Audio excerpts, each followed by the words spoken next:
આ વર્ષે દેશ 78માં સ્વતંત્ર પર્વની ઉજવણી કરવા જઈ રહ્યો છે, ત્યારે સમગ્ર દેશમાંથી સ્વતંત્ર પર્વની ઉજવણીના ભાગરૂપે પીએમ શ્રી શાળામાં અભ્યાસ કરતા 100 જેટલા વિદ્યાર્થીઓને કેન્દ્ર સરકાર દ્વારા આમંત્રિત એટલે કે અતિથિ વિશેષ તરીકે આમંત્રણ આપવામાં આવ્યું છે।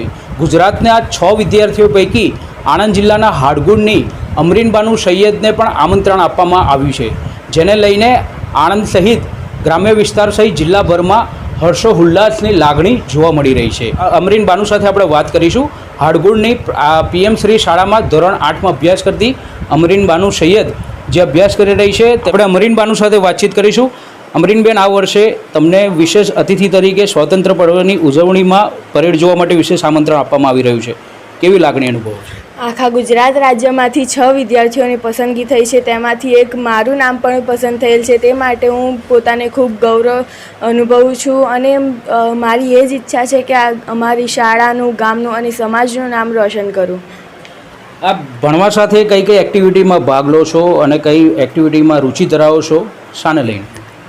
અમારી શાળામાં ભણવા સિવાયની બીજી બધી ઘણી એક્ટિવિટી થાય છે, જેવી કે રંગોલી સ્પર્ધા, ચિત્ર સ્પર્ધા, તેમ હું ભાગ લઉં છું અને મારો નંબર પણ આવે છે। રમતગમતમાં પણ મેં ચેસમાં ભાગ લીધો હતો, હું જિલ્લા કક્ષા સુધી રમીને આવી છું।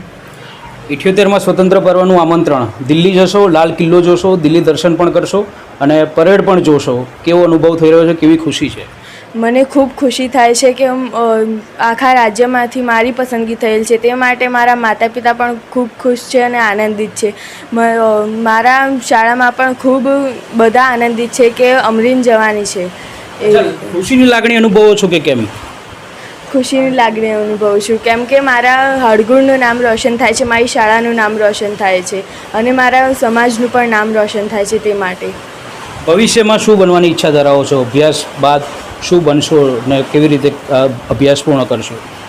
અભ્યાસ બાદ આઈપીએસ ઓફિસર બનવાની ઈચ્છા છે। 12મા બાદ આઈપીએસ ઓફિસરની એના માટે શું તૈયારીઓ કરી રહ્યા? અત્યારેથી ધોરણ 8માં અત્યારે તમે ભણતર ભણી રહ્યા છો, આઈપીએસની તૈયારીઓ શું લાગી રહ્યું છે કે એટલું ઇઝી રહેશે ને આનાથી? ઇઝી તો નહીં રહે, પણ હું જો ભણવામાં ધ્યાન આપીશ તો બધું ઇઝી થઈ જશે। અત્યારથી જો હું ઘણી પુસ્તકો